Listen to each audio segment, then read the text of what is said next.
Tekrar merhaba arkadaşlar. Evet, tavşan çantamızın bugün önce böyle şapkasını yapacağız. Daha sonra birleştirmeye geçeceğiz. Şapkamın bir tanesini hazırladım. İkinciyi beraber yapacağız. Ben bu renkleri tercih ettim. Siz de kendinize göre renklerinizi seçebilirsiniz. Şimdi önce şununla başlamışım. İpim yine çantamla aynı kalınlıkta koton ipler. Sil halkayla başlayalım.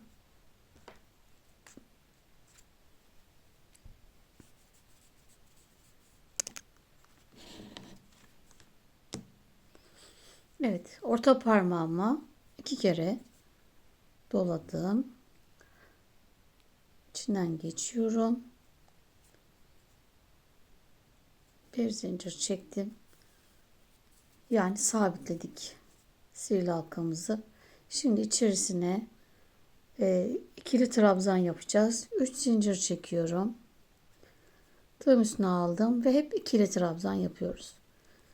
2 defa da. 1 2. Tığım üstüne alıyorum. Tekrar 1 2 defa da çıktım. Zincirle beraber 3 oldu. 2 zincir çektim. Tekrar 3 tane ikili trabzan.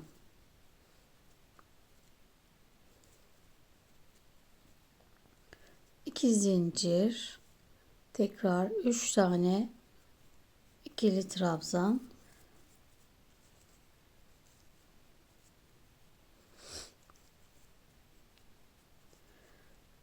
İki zincir, tekrar 3 tane ikili trabzan.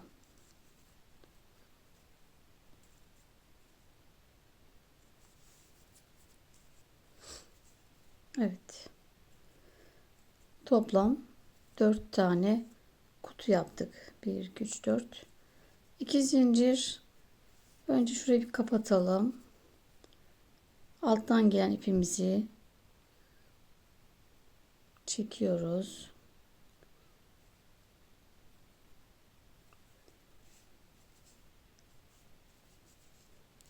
Daha sonra bu ipi çekerek sihirli halkamızı kapattık. Ve 1 2 3. zinciri tepesine batıp ilmek kaydır. Bir zincir çektim. Evet, birinciyi yaptık. İpimizi biraz uzun kesiyoruz. Ben her sırada bunları saklıyorum. Arada yürütülebilir ama ben daha önce deneyimliyim. Arada yürüttüğünüzde o ipler çıkıyor. Çok kötü görünüyor. O yüzden her sıra hemen sıcayla böyle saklarsak daha muntazam olur, çıkmaz. Şu ipi de yine uzun, onu da keselim. Evet, ikinci rengimize geçeceğiz. Tekrar ipi sabitledik. Motifimizi aldık ve herhangi bir boşluğa batıyoruz. Tutturdum. 3 zincir aynı boşluğun içine ikili trabzan. Evet. 3 tane ikili trabzan. Zincir çekmeden tığın üstüne aldım. Sıradaki boşluğa 3 tane ikili trabzan. 2 zincir aynı boşluğa yine 3 tane ikili trabzan. Tığın üstüne aldım. Zincir çekmeden sıradaki boşluğa 3 tane ikili trabzan.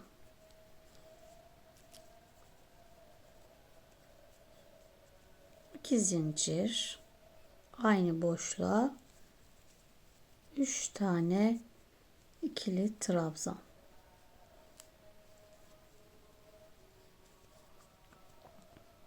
Pardon, zincir çekmiyoruz.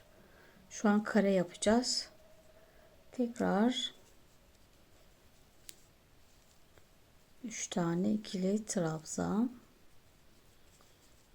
2 zincir, aynı boşluğa 3 tane ikili trabzan. Tığın üstüne aldım. İlk yaptığımız boşluğa yarısını yapmıştık. Tekrar yarıyı tamamlıyoruz. 3 tane ikili trabzan yaptık. 2 zincir ve zincirin tepesine batıyoruz. İlmek kaydır, bir zincir çekelim. İkinci sırayı bitirdik.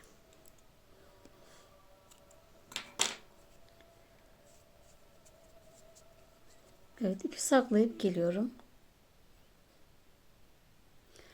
Evet, üçüncü sıradayız. İpimizi sabitledik. Herhangi bir boşluktan başlıyoruz. Yine yarısını yapıyoruz. Köşemizin yarısını 1, 2, 3 aynı boşluğa 2 tane ikili trabzan. Zincirle beraber 3. Tığım üstüne aldım. Sıradaki boşluğa 3 defa batıyoruz.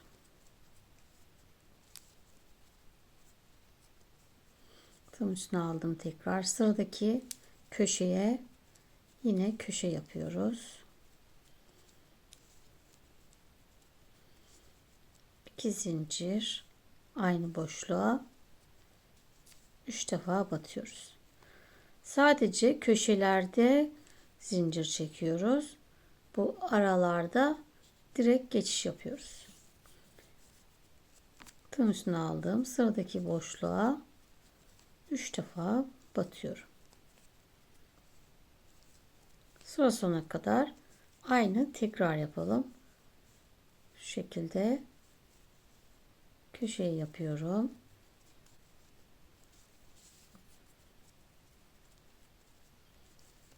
Üç kere battım. 2 zincir. Aynı boşluğa tekrar 3 kere batıyorum. Köşemi yapmış oldum. Bunun tekrarını yapalım sıra sonuna kadar.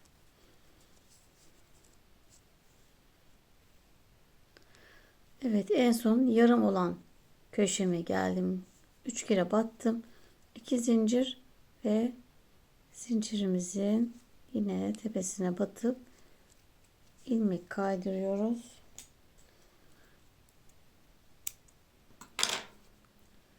Üçüncü sıramızı tamamladık. İpimizi saklayalım.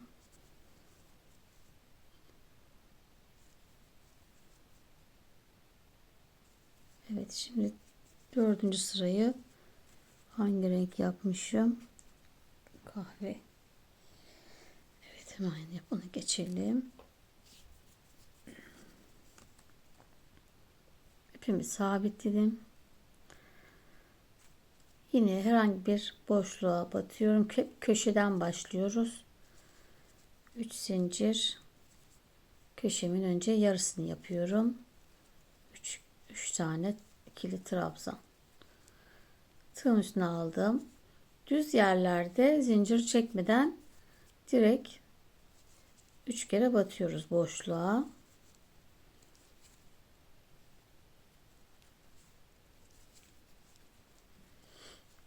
Tekrar diğer boşluğa geçtim.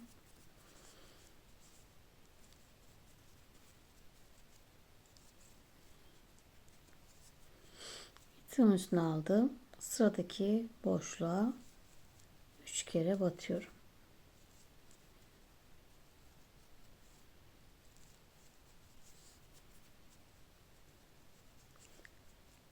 İki zincir, aynı boşluğa 3 kere batalım. Sıra sonuna kadar bu şekilde aynı tekrar yapıyoruz. Bu sefer 2 tane olmuş oldu. Şu aralar düz kısım. Evet, kahveden sonra beşinci sıramı kremle ördüm. Altıncı sıradayız. Bu sırada şu şekilde kulak yeri bırakacağız. Boşluk yapacağız. Şimdi bunun biri farklı biri farklı. İkisini aynı yaparsak bir bakayım. Evet, dediğim gibi şimdi şuradayım ben. Bunu yaptım. İlk yaptığımızı birinciyi bir tane kutu yapıyoruz. Daha sonra 9 tane zincir çekip köşe yapıyoruz. Şimdi ben size orayı göstereyim. İlk yapacağımız motifi, şimdi buraya kadar 3 köşeyi ördüm. Dördüncüyü yaparken 3 tane ikili trabzanla dolduruyorum. Bakın bu şekilde bir tane kutu yaptım. 9 zincir, 3 4 5 6 7 8 9 tığımın üstüne alıyorum ve kutumun şu köşemin yarısını yapmıştık. Yarısını da şimdi yaparak bitiriyoruz. Bu birinci motifi bu şekilde yapacaksınız. Bu birinci motifi. Şimdi ikinciyi yaparken de tersine, çünkü kulakları böyle birleştirdiğinizde aynı olması gerekiyor. Bu sefer direkt 9 zincir çekiyoruz. 3 4 5 6 7 8 9 zincir tığım üstüne aldım. 3 kutu atlıyoruz. 1 2 3 atlıyoruz. Dördüncü boşluğun içine 3 defa batıyoruz. Yani karşısına simetrisini yapmış olduk. Aynısının simetrisi. Sonra en son kutumun köşemin yarısını tamamlıyorum.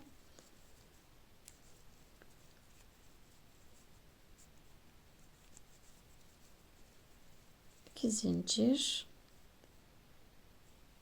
ilmek kaydırıp bir zincir yapıyoruz. İpimizi keselim. Evet. Bu şekilde kulak yeri yaptık. İkinci motifi bu şekilde. Şimdi pembeye geçiyorum. Artık burayı da 2 sıra artık normal öreceğiz. Ama şurayı da göstereyim size. Burayı bir gösterelim. Evet. Şimdi herhangi bir yerden başladım. Geldim. Şimdi buraya tamamlayacağız. Köşedeydim. Köşemi yaptım. Tığım üstüne aldım. Ve şimdi şunların devamını yapıyoruz arkadaşlar. 2 atlıyorum. Mesela bir atladım. Bir zincir atladım. İkincinin içine 3 tane batıyorum.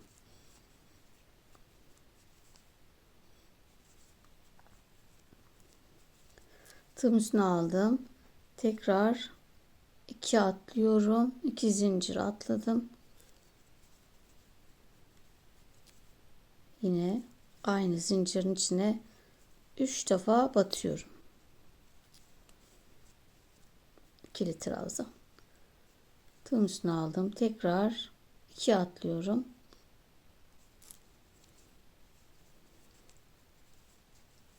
Üç defa batıyorum.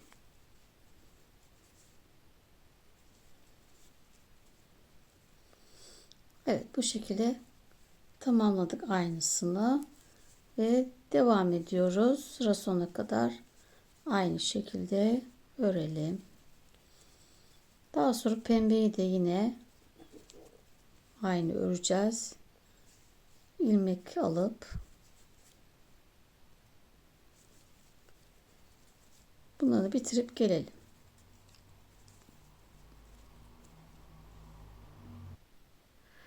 Evet, 8. sıramızı gövdenin rengiyle öreceğiz arkadaşlar. Birbirine uyumlu olsun diye. En son sıramız pembe. Yani siz artık ne yaparsanız, hangi renkle yaparsanız. Toplam 2, 4, 6, 8 sıra ördük. Şimdi birleştireceğiz. Şöyle ipimi alıyorum. Ve ilmek kaydırarak birleştireceğiz. Şunlar birbirine bakacak. Kulak yeri. Şurası tek olan yer arkaya bakacak. Direkt köşeden başladığımız boşlukta öne bakacak. Bunları böyle birbirine denk getirelim. İkisi aynı olacak şekilde. Buradan kulak çıkaracağız çünkü. Şimdi buradan eklemeye başlayalım.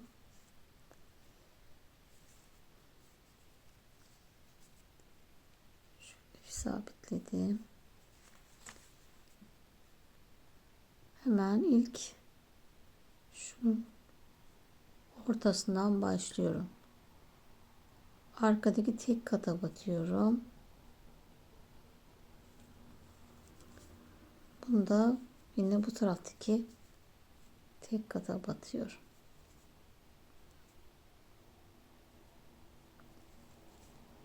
Batıp ilmek kaydır.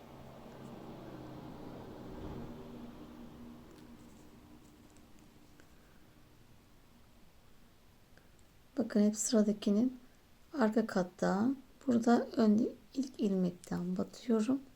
İlmek kaydır.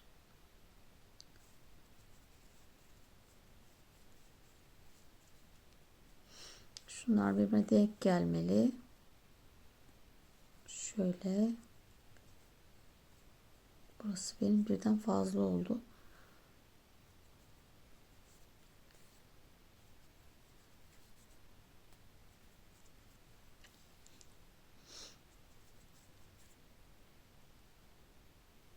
Burada bir zincir çekmişim. O yüzden öyle olmuş.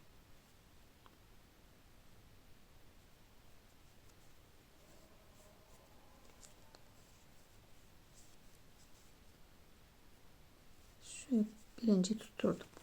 Daha sonrakileri şöyle ilmek kaydırıyorum.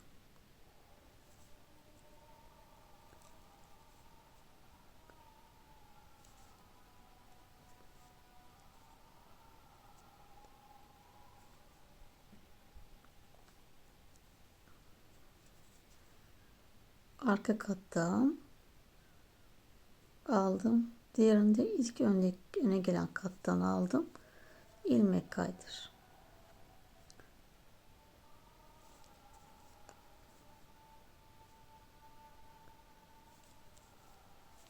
Bu şekilde devam edelim. Burası gelecek. Döneceğiz. İki kenarı yapıyoruz şu an şapkamızın. Ekleyip gelelim. Evet, burada araya giriyorum arkadaşlar. Çantamız bittikten sonra çekiyorum bu videoyu. Şapkayı yaparken ben burada bir arkayı öne yapmışım. Siz en azından yapmayın.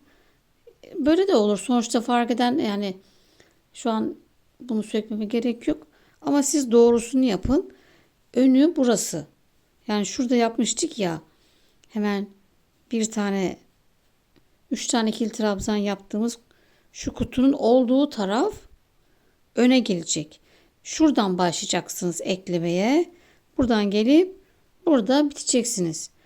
Ben işte bunu çekim sırasında hata yapmışım. Buradan başlamışım. Yani şu görüntü olmayacak o zaman. Burada bu daha öne doğru gelecek. Daha güzel olacak. Siz yapmayın diye böyle kısa bir videoyla göstermek istedim. Tekrar bir de şuraya bir kaş yaptım. Siyah ipin iki katına ayırdım. İkiye ayırdım siyah ipi. Ve 1, 2, 3.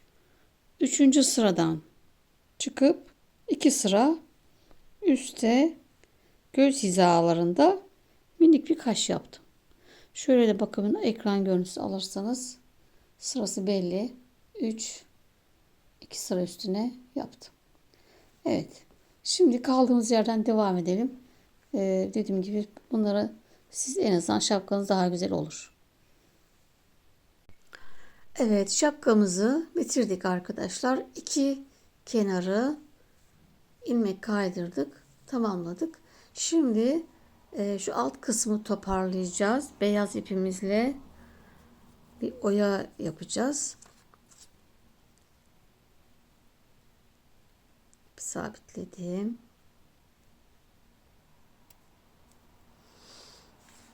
Hemen şu uçtan, bakın burası yukarısı, şu uçtan başlıyoruz.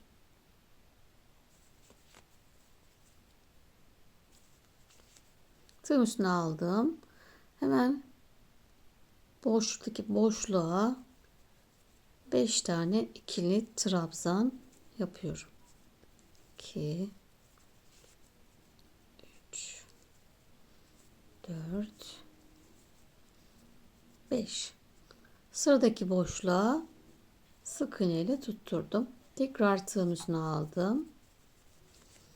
Sıradaki boşluğumuza yine 5 tane ikili trabzan.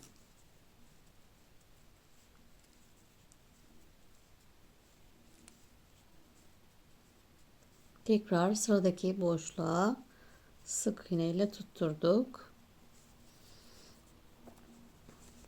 Sıradakine yine 5 tane ikili trabzan.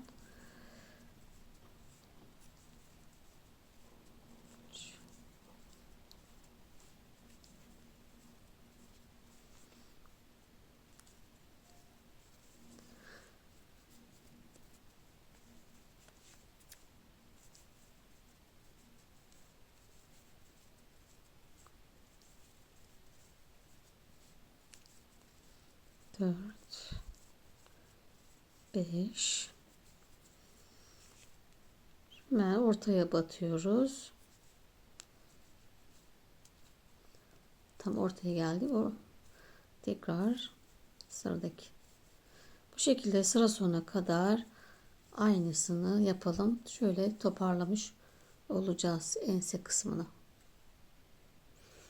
Evet, sıra sonuna geldim. Ve burana tutturarak bir yüzünü çekip ipimizi kesiyoruz. İşte bu iplerimizi de saklayalım. Şimdi bağcığını yapacağız. Evet, şimdi bağcığımızı çift kat çalışacağız. O yüzden ipin içinden ip çıkarıyorum.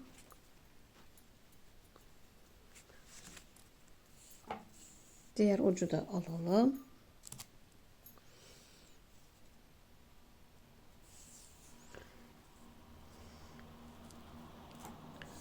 Evet.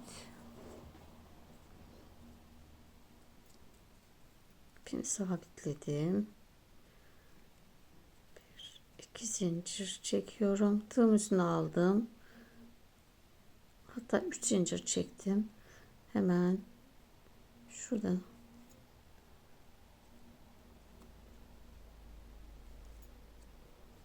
biraz tığı da değiştirmek gerekiyor. Bunun için bir tığı değiştirip geleyim ben.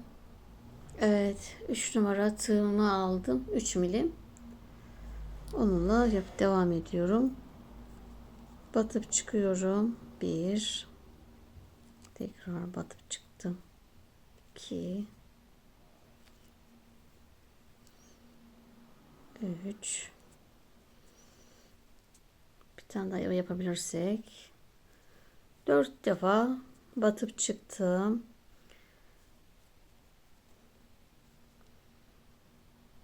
Şimdi hepsini bir kapatalım. Şöyle bir zincir. Tekrar 1, 2, 3 zincir. Bu boşluğa tekrar 4 defa batıp çıkıyorum. 1, 2, 3 ve 4. Hepsini bir kapattım. Bir zincir. Şimdi bu ikisini bu şekilde birleştirelim. şöyle bir pompon yapmış olduk. Şuradan giriyorum. Şunları içine koyalım şöyle. Bunu içine koyalım. Şu şekil. İlmek kaydırdım. Böyle küçük bir pompon yaptık. Şimdi 100 tane zincir çekelim. 3, 4, 5, 6, 97, 98, 99 ve 100 zincir çektim. Şimdi tekrar pompon yapacağız ama önce şapkaya geçireceğiz. Şöyle biraz uzun bırakalım. Pompon yapacak kadar yani.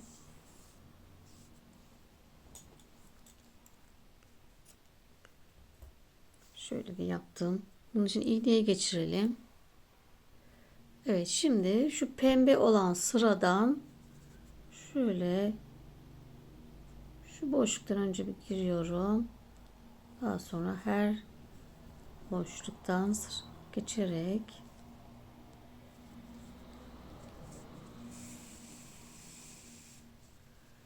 zincirimizi bu tarafa alıyoruz.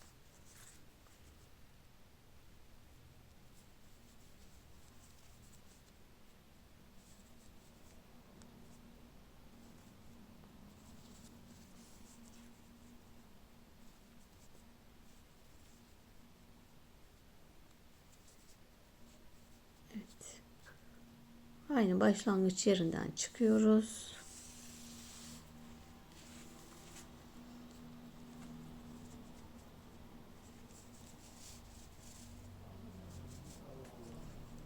Son pompamızı yapalım şimdi. Kaldığımız yerden buradaydık. Hemen içine batıyorum. Yeniden ilmek çıkarıyorum.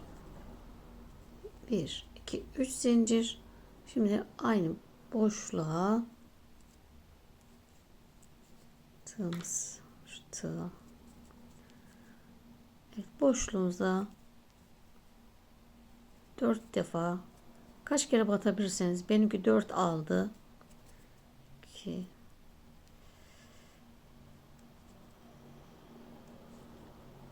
3 ve 4 defa batıp çıktım. Hepsini bir kapatıyorum. Bir zincir. Tekrar 1, 2, 3 zincir. Aynı boşluğa 1, 2, 3, 4 defa batıp çıktım. Kapatıyorum. Bir zincir ve buraya dibine, bakın bu şekilde yaptık. Hemen aynı dibine batıp ilmek kaydıralım. Şimdi bir zincir tutturdum. Bu şekilde pomponumuzu yaptık. Şu ipi de iğne ile aralarından geçirelim. Şöyle bir keseyim, fazla uzun.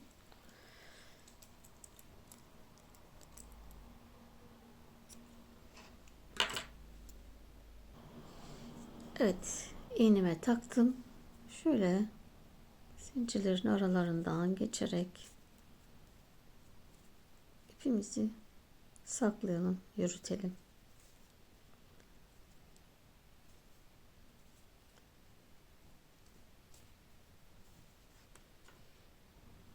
Evet, şapkamızı bu şekilde bitirdik arkadaşlar. Şimdi artık tavşanımızı yapabiliriz. Önce fermuarı dikelim. Evet, fermuarımızı şimdi yerleştireceğiz. Benimki 20 santim. 17 santim bulursanız daha iyi olur. Biz bulamadık. Yani şöyle metal olmasını istemiştim. Bunu ancak bulmuş eşim. Şimdi şöyle yerleştirelim.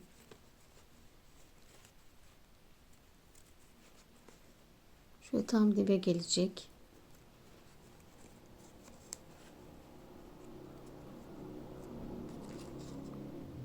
Önce bir tarafını dikelim. Daha sonra diğerini dikeriz.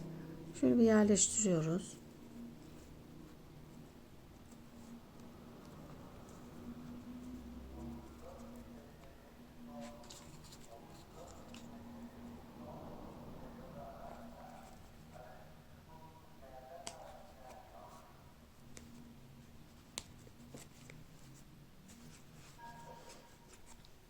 Daha sonra kendi rengiyle dikelim. Çift kat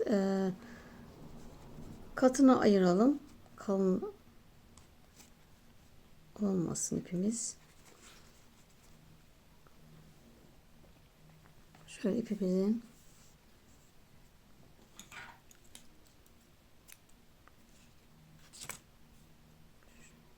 ikiye ayıralım, kat ayıralım.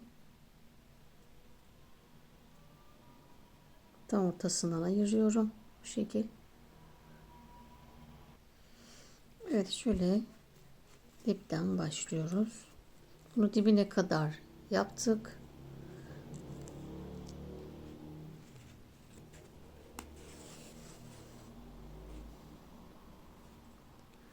Bir sık iğne geri gidiyoruz.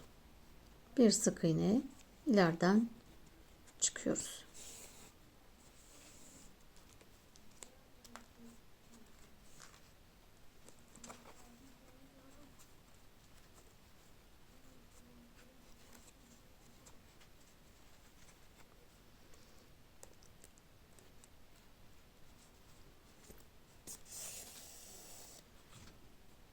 Bir sık iğne geri, bir sık iğne ileriden.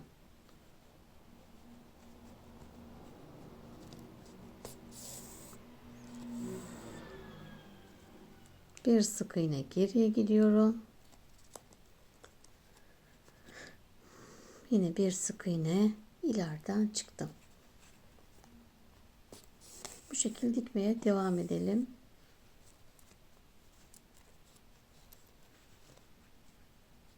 Bir sık iğne geri, bir sık iğne ileriden. Evet, alt kısmı dikişini bitirdim. Şimdi üste geçiyoruz.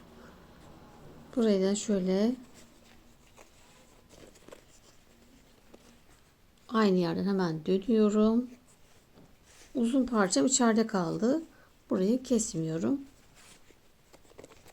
Buradan tekrar şöyle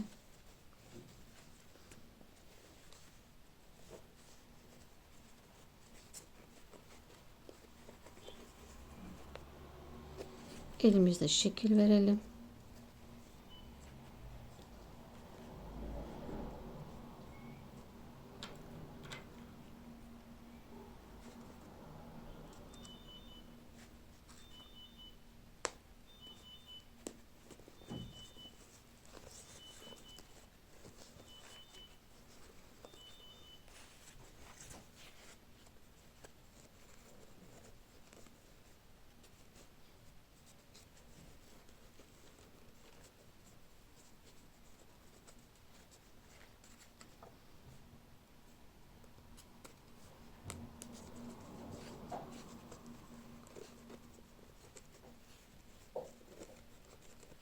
Evet. Şuraya böyle yedireceğiz buraları. Tekrar buradan dikmeye devam ediyoruz. Aynı şekilde. Şuradaydık.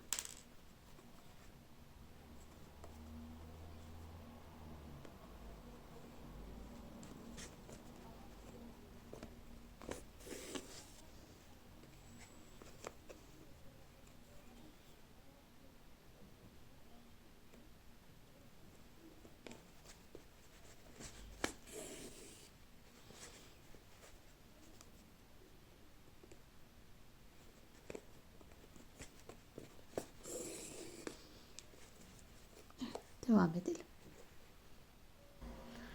Evet, ayağımız dikerken hemen tabanımızdaki şu düz zincir çektiğimiz yeri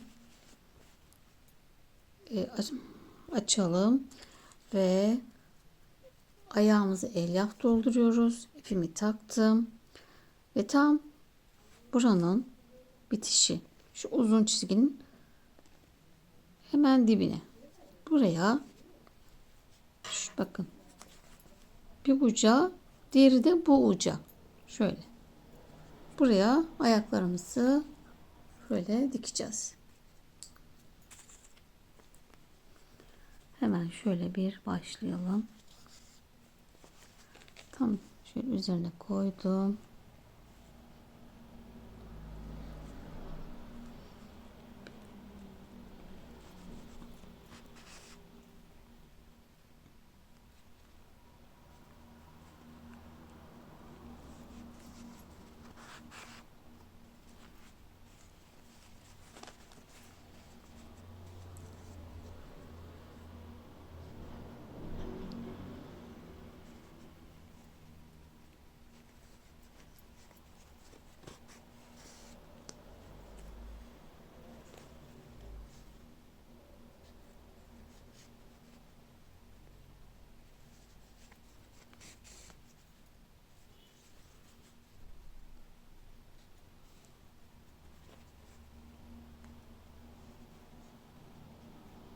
Bu şekilde dikelim atlamadan.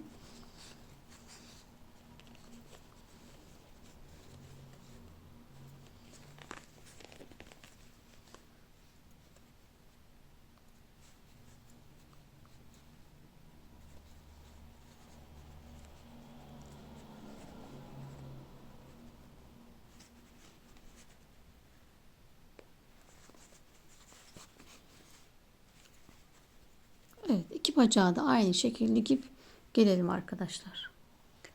Evet, bacaklarımızı bu şekilde diktik. Şimdi kolumuzu dikeceğiz. Kolumuzu da şu arttırma yeri alta gelecek. Alt kısma. Yine bu ortadaki düz çizgiden zincir çektiğimiz yerden dümdüz şekilde buraya takip ediyoruz ve aynı hizaya gelecek. Ayağımızla aynı hiza. Bu da burada. Buranı takip ediyoruz. Zaten bu hemen fermuarın yanına denk geliyor. 3-4 sık iğne bu taraftan. Bakın şu şekilde hemen fermuarın yanına doğru yapalım. Şöyle.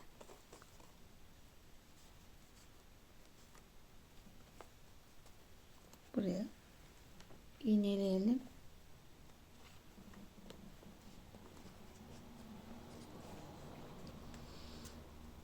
Ve bir gövdeden bir koldan dikelim.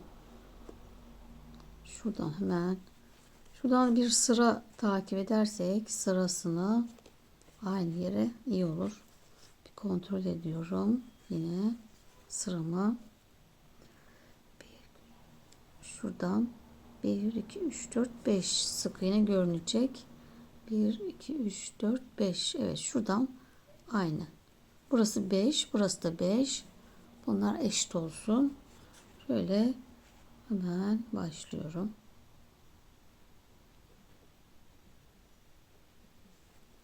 Bir gövdeye battım. Bir kola.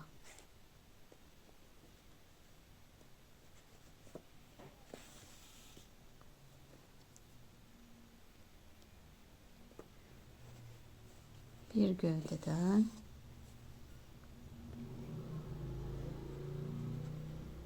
bir koldan atlamadan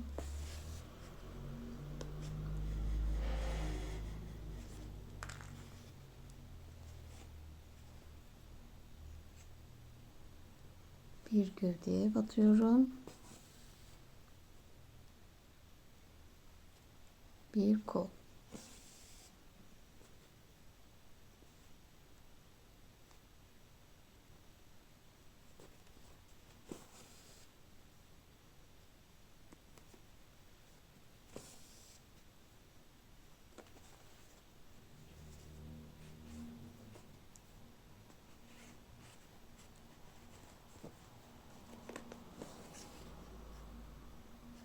Evet, böyle devam edelim. Evet, çantamızın kollarından diktik arkadaşlar. Bu şekilde bu hizalara dikkat edelim. Aynı olsun. Şurası 5 sık iğne. 5 sık iğne. Evet, şimdi en son bir pompon kaldı gövdede. Kocaman bir pompon yapacağız şuraya. Bunu siz de yaparsınız. Pompon zaten bilinen bir şey. Şimdi tavşanımızı sıra geldi. Şöyle ben takmıştım şapkasını denemek için. Böyle şöyle sivri yeri şöyle yaptım. Buraya zaten yine pompon gelecek. Şimdi arkadaşlar tavşanımızın yüzünü yapalım. Şöyle bu kenara alalım. Hem gözümüzü de şöyle içeriye de bir çekme yapalım. Hemen burun kısmını şapkasındaki şu kahveyle yapacağım. Şurada olan kahveyle, çok açık kahve. Evet, burun ve ağız yerini belirledim arkadaşlar. Şimdi şu göz altındaki arttırmamızın sırası. Yukarıdan aşağıya da 23. sıra. Şuradan sayın, 23. sıramızı bulun. Buraya tam ortada 4 tane sık iğne ayarlayın. 1, 2, 3, 4 sık iğneyi buluyoruz göz ortasında. Topu iğnelerimizi yerleştirelim. Sonra 3 sıra bakın buraya yaptık. 1, 2, 3. Tam ortasına toplu iğnemi koydum. Bundan sonra tekrar aşağıya ağız için 1, 2, 3, 4. Tekrar aşağıya yapacağız. Tam da şuraya denk geliyor. Evet. Böyle yerimizi belirlemiş olduk. Burun ve ağız aşağıya doğru. Şimdi şuradan bir girelim. Tekrar bir kontrol ediyorum düzgünlüğünü. Şöyle örgü kaydığı için aşağıya doğru mecburen şuradan gireceğim. Tam düz olması için. Yoksa böyle yan gidiyor örgü. Şuradan girdim.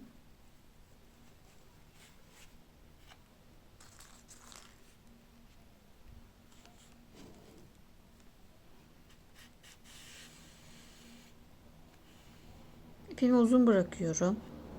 Daha sonra bağlayıp içine çekeceğiz. Aynı yere tekrar çıkıyoruz.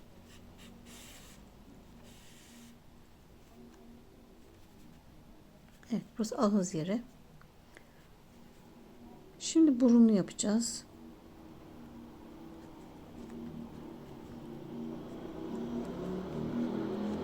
İşaretlediğimiz yerlerden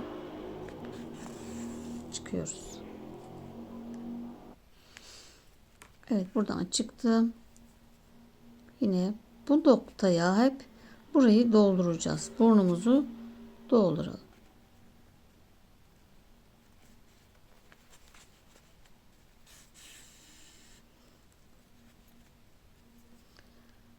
Burayı doldurup gelelim. Hep ortadan boşluklar dolana kadar yapıyoruz.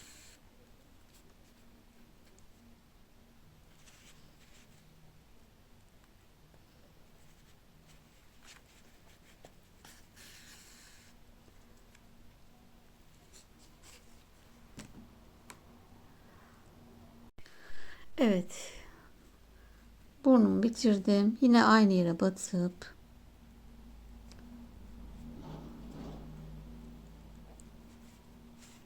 aşağıdan çıkıyorum.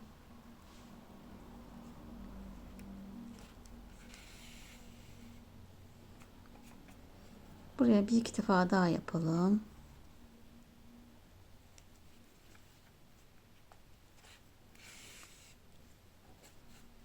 Evet, bu kadar yeterli gibi. Sonra şöyle hafiften bir sıkalım şurayı. Şu bir tane daha yapıp sıkalım.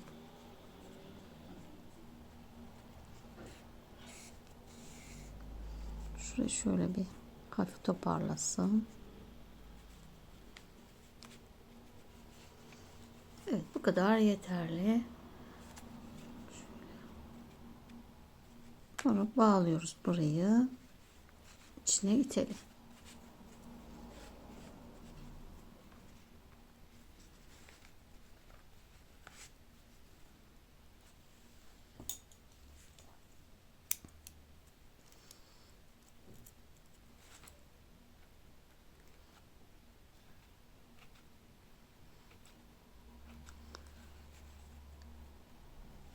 Şimdi gözlerimizi de bir çekelim. Daha güzel görünür. Evet. Bu şekilde yaptık.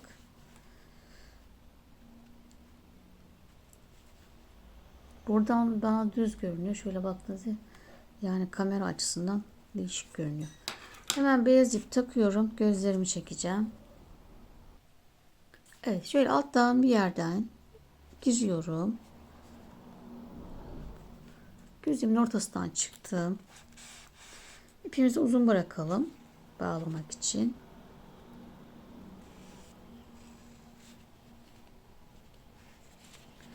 Şöyle hemen karşıya tekrar hemen yanından da çıkabilirsiniz. Alt çünkü görünmüyor zaten aşağısı olduğu için. Evet, üstten aldım ipimi. Tekrar yapıyoruz.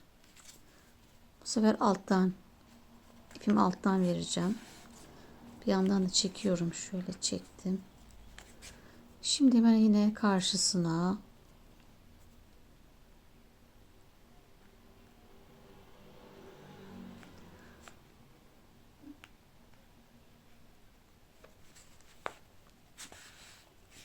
bu sefer alta doğru ipi verdim ve çekiyoruz.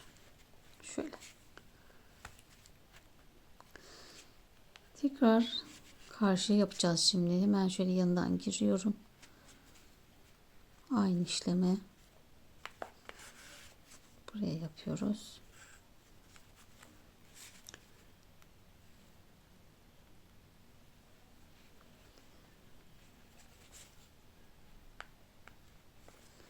Bir üstten bir alttan. Önce bir üstte.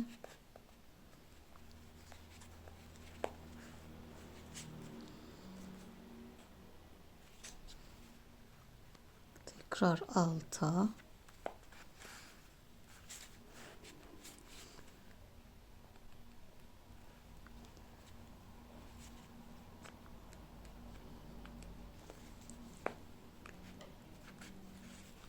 İpi alta veriyorum. Bir üstte bir alta. Şöyle.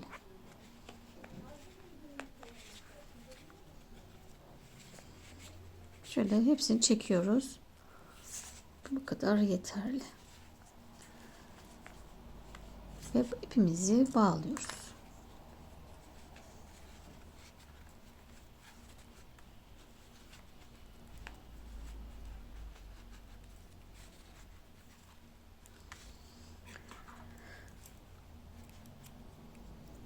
İpi de tekrar içeriye itelim.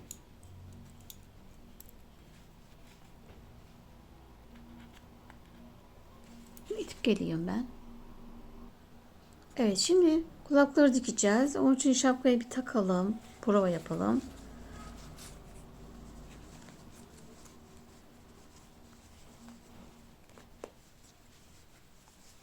Şöyle. Kulak yeri de burada. Burada kulağımızı dikeceğiz. Şuraları toplu iğneyle yerini belirleyelim. Şöyle tekrar bir kontrol edelim. İyice.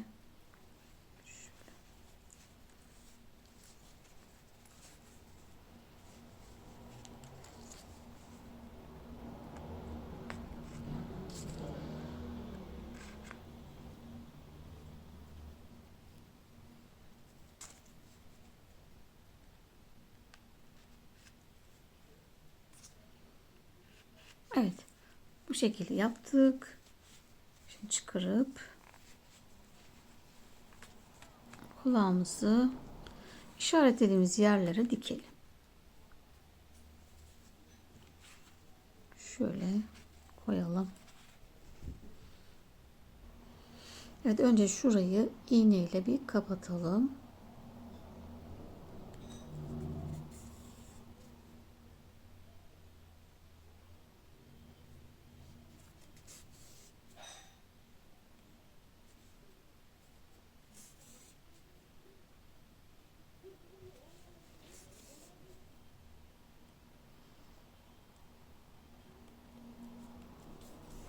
Evet. Şimdi şöyle işaretlediğimiz yere koyup normal bir dikelim.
Ya bu koton ipler çok yoruyor beni. Kadife ip de çok kolay, dikim olsun, örme hepsi çok kolay da bu kadife kotonlar çok yorucu oluyor. İnsanın parmaklarını acıtıyor. Evet, kulağımı diktim. Birini aynı şekilde dikip gelelim. Evet, bu şekilde diktim ben. Hadi öbürünü dikelim, gelelim. Evet, kulakları da diktik arkadaşlar bu şekilde.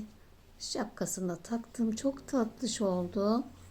Yani tasarımcı yabancıların biliyorsunuz. Yani çok güzel tasarlamışlar. Bayıldım. Evet, artık şimdi sıra geldi. Kafamızı dikmeye. Finali yapacağız şimdi. Pomponları sonra da yaparız zaten. Hadi bakalım. Şapkayı çıkarıp daha rahat dikeriz. Şöyle çıkardım. Bakın böyle de çok tatlı. Çok hoş oldu. Şöyle yan bakacak kafamız. Şunlara askı takacağız. Tavşanımız yana doğru bakıyor. Görüntüsü alacak. Şöyle taktığınızda sanki arkasına bakıyormuş gibi. Şimdi bunu bir ayarlamak gerekiyor şimdi. Evet, şimdi kafamızı dikerken şu yanak kısmında şu kısmını peş peşe azaltmıştık. Buradan şurası 2 sıra alta. 1 2 şurayı toplu iğnelerle hatta kalemle de çizebilirsiniz. Benim uçan kalemim vardı ama şu an lazım olunca bulunmuyor işte. Bulamadım. Gıcık oldum. Böyle kurşun kaleme de olur. O da zamanla uçan bir kalem. Evet, böyle dediğim gibi bu sırayı belirleyelim. Daha sonra buradan dikeceğiz.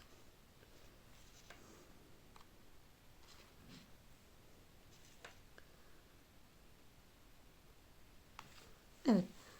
Bu şekilde belirledik. Yerini çantamızı da şöyle kolumuzun hizasında, bak şöyle yan bakacak. Burnumuz kolumuzun hizasında olacak şu şekilde. Ve ipimizi ayarlayalım. Pembe renkte. Şimdi arkadaşlar orijinalinde bu şekilde. Fermuarın bu tarafında kafası. Şimdi ben taktığımda bu arkaya bakmış oluyor. Ben size bana baksın istiyorum. Hani taktığı zaman. O yüzden şöyle bu tarafa yapacağım. Siz de nasıl en sağ sol nerede denk gelirse, alışkanlık herkesin farkı olabilir. Bana ters geldi. Benim yönüm bu tarafa oluyor. Bakış. Sırt çantasında zaten fark etmez. Sırt çantası yapacaksanız iki yönü de olur. Şimdi hemen dikelim. Şöyle şuradan bir giriyorum. İşaretlediğim yerden çıkıyorum. Evet. Şöyle ortalıyorum dediğim yerden. Kolumuz, kol, burun, şöyle yan bakacak hafif. Birazcık daha da hani illa şeyde koldan da birazcık bu tarafa bakabilir. Şöyle olacak. Hemen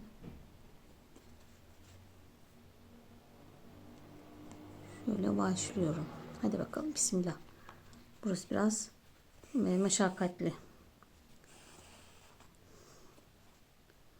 Evet, birazcık bakın burunu koldan birazcık bu tarafa kaydırdım.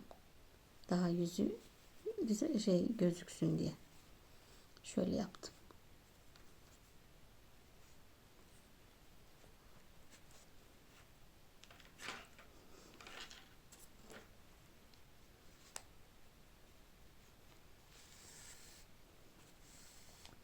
Biraz sonra bunu kucağıma alacağım. Oradan daha rahat dikilir. Böyle dikeceğiz arkadaşlar. Kafada diktiğimiz gibi.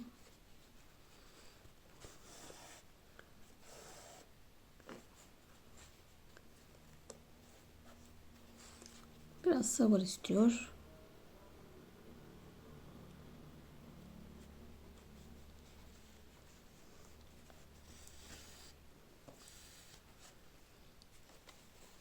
Biraz diktikten sonra kolay olacaktır. Şimdi yeni başladık. Tutması biraz zor oluyor.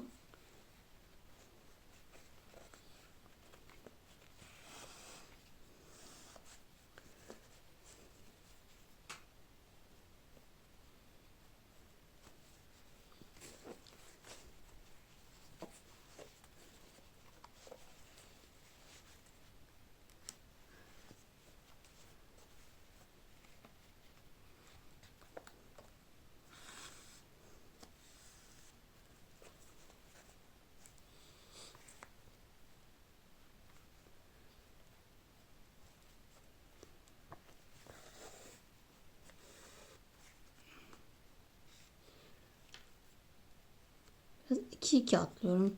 Her sıraya değil de 2-2.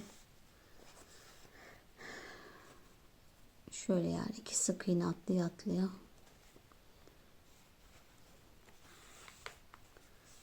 Olmazsa bir daha dikeriz. Seyrek görürsem.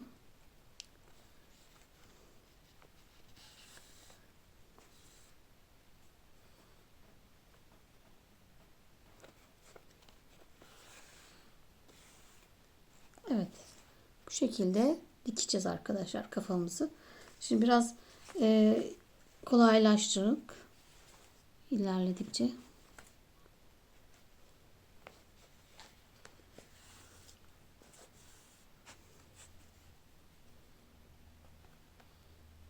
Evet, dikip gelelim arkadaşlar.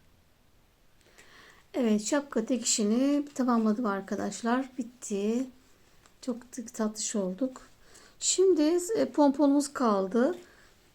Şu gövdedekini yaptım. Hazırladım şöyle. Şimdi biz beraber hiç bilmeyenler için şöyle ufak olanı beraber yapacağız. Şapkasının burasına dikeceğimiz olanı. Şimdi bu büyük olanı şöyle bir ilaç kutusuna sardım. Kaç santim? Şöyle. Evet 8 santim.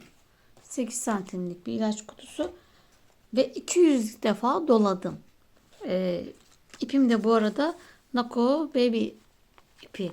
Yani bunu değerlendirmek istedim. Bu akrilik bir ip. Hem de güzel oluyor akrilik ipler. Kotonlar biraz daha böyle yapışıyor. Hani ağır oldukları için.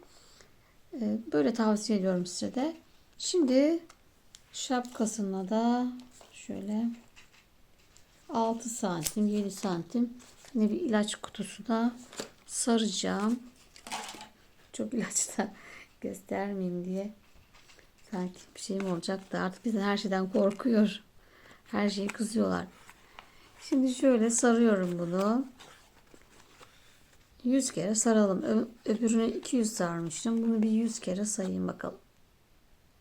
Evet 150 defa sardım. 100 gözüme az geldi. Şimdi ipimi kesiyorum. Şunu çıkartacağız. Bu ipi de çift katlı yapalım şöyle bağlamak için. Çift kat uzun yaptık. Çıkartıyoruz. Şöyle tam ortasından bağlıyoruz. 2 kere doluyorum. Şöyle sıkılaştıralım.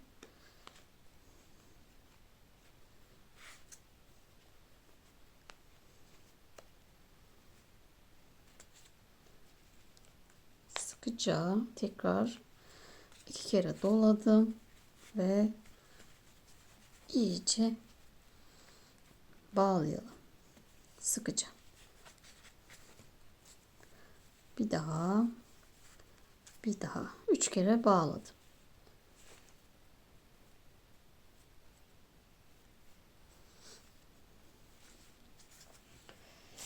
Şöyle bir poşetimize kırpalım.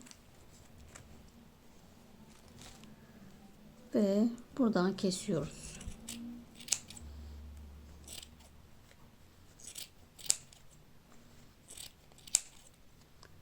Bilmeyenlere gösterelim.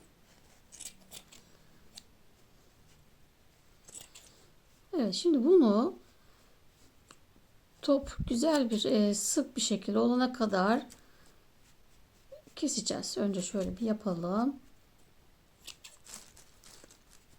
Daha sonra bakın şöyle keselim.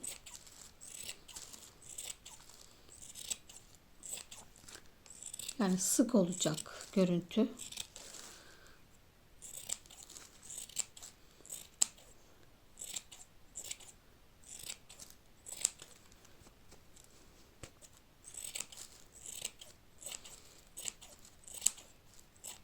Evet, ben bunu yapıp geleyim. Evet, pomponumu bitirdim arkadaşlar. Şimdi bu ipimiz vardı ve bu ipte bu sivri olan şapkamızın tepe noktasından şu aralardan geçireceğim. Şuradan bakın, şuralardan geçiriyorum ve bağlayacağım. Diğerine bunu yapıştıracağım. Yani o da bağlanabilir içeriye. Aynı şekilde içeriye de çekebilirsiniz, bağlayabilirsiniz. Şimdi ben uğraşmak istemiyorum. Zaten beni kaç gündür yordu. Bir önce bitirip sizlerle paylaşmak istiyorum. Bekliyorsunuz. Evet, bakın içeriye çektim iplerimi. Pomponum burada.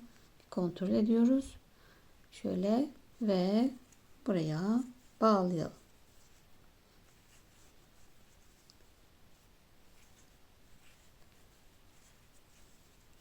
3 kere bağladım. Biraz dipten kesmiyoruz.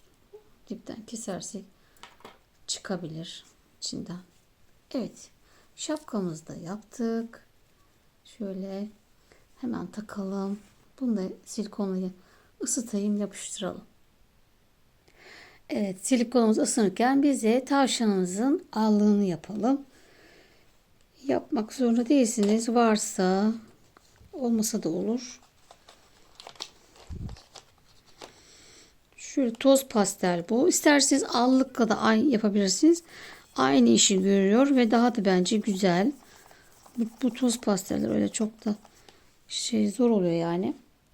Şöyle yanaklarımızda pembelik verelim.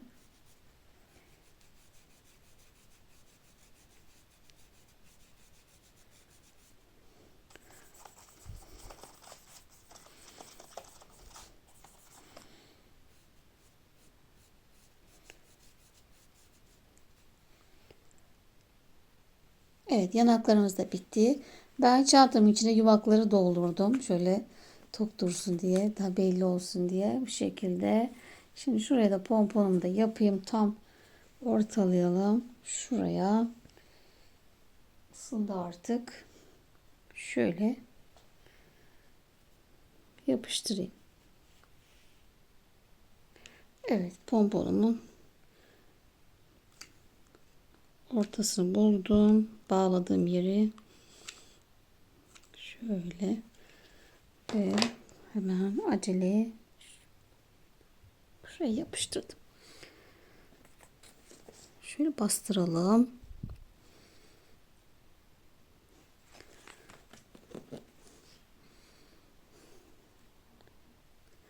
Evet, tavşan çantamızı bitirdik arkadaşlar. Bir bakalım boyumuz da kaç olmuş. Bayağı bir boylu oldu. Evet, 25 böyle 26 santim boyunda oldu. Şimdi askı olarak da isteyen örebilir, isteyen böyle hazır takabilir.